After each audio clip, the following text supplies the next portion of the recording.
It is January 6th of 2021, so it's a new year, and we're looking again at chapter 28 of Proverbs, and we are looking at verse 24, and it says, "He who robs his mother or father and says, 'It's not wrong,' he is partner to him who destroys." So if you steal from your mother or father, then you are partner with the devil, him who destroys. You're partner with Satan.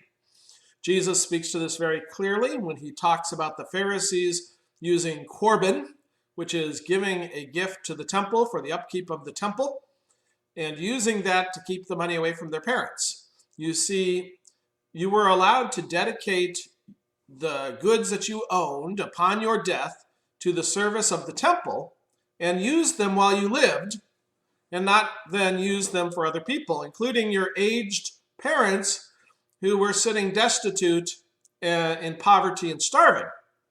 And the Pharisees were doing that. They were making themselves look good in the eyes of the people by saying, "I'm going to give everything upon my death to the temple." And meanwhile, their parents were living in a state which was disrespectful to them and disrespectful to God. And so they were aiding Satan. Satan wants to destroy our parents. He wants to destroy us. He wants to destroy our kids. He wants to destroy all of God's children. And when you do not honor your father and your mother, violating commandment number 4, you attack the very structure that God set up to inculcate his word and to inculcate his values to make society firm and safe. And it really starts with the parents teaching the children, but then the children are to respond by respecting their parents. And in this case, as adults, the Pharisees were not respecting their parents. Whether the parents brought them the word or not, we don't know, but they seem to have, since they dedicated their life to the law of God. But instead of following the law of God, they tried to use the law of God to their advantage, and they ignored the 4th commandment, that societal most important commandment, by stealing from the parents. Same goes for us today. If you have parents, and you all do, and you don't take care of them in their old age, and there's many ways that can be, emotionally and materially, spiritually as well. If you're not watching over your parents, and in the time of COVID, it gets more difficult because they're making it harder for us to visit our parents, to tend to our parents. You need to tend to your parents. Otherwise, you are a partner with Satan. You are attacking not only these beloved children of God, your parents, not only are you attacking the 4th commandment and thus yourself, and you're demonstrating to your children to disrespect their elders, but you're undercutting all of society. Because society is built up on this relationship of parents care for children, and then in their old age, children care for their parents. And we care for them with time and money and emotion and love and so many things I can't even enumerate. So my mom watches this, and my stepfather, I need to take care of you guys.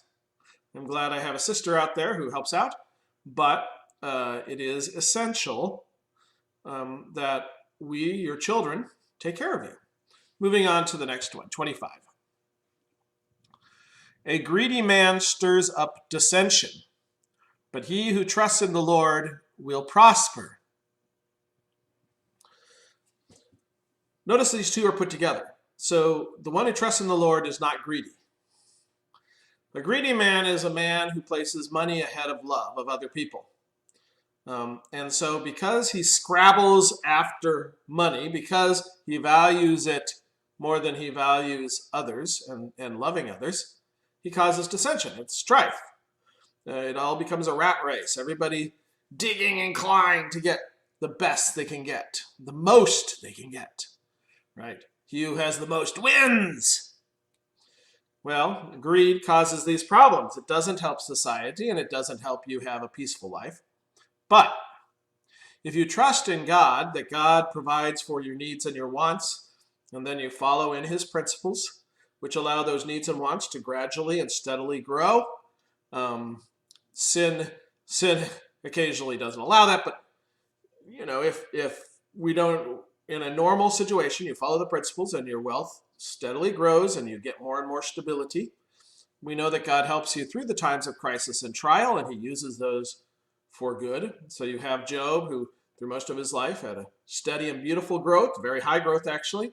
Then he had that time when God allowed Satan free reign, and then it was back to that.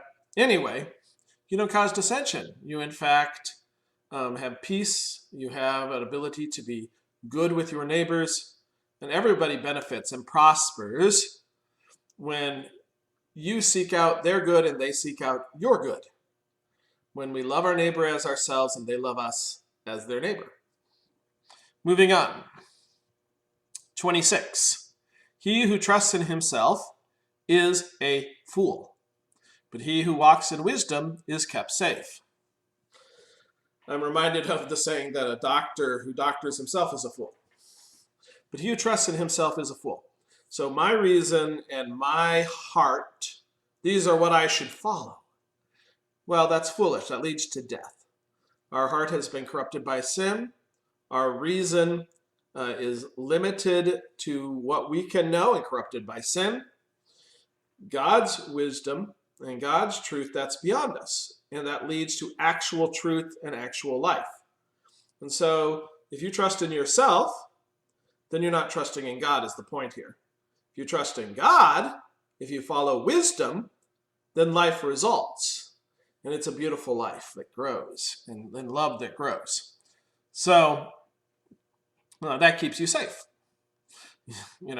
Obviously eternally, but also in the here and now, when you live according to God's principles, he blesses you. Moving on, 27. He who gives to the poor will lack nothing, but he who closes his eyes to them receives many curses. God has given us wealth, and we use our wealth according to our vocation. And our first vocation is to care for our family. We are to enjoy some of that wealth. But then we look beyond our immediate, we may be the poor, but we look beyond our immediate area, and we see others who need. These are the poor, right? That's the definition of them. People who have needs, material needs. You can have other types of poor, but that's what we're talking about here. And so you look at your neighbors and you say, oh, they have needs. You get to know them, you get to love them, and then when you learn about their needs, you help them out. And you're blessed. And they're blessed. And a community is built, and love is shared. And God is pleased and looks down and loves and says, he who gives to this least of my brethren gave to me. And so it says here that you give to the poor, you're going to lack nothing.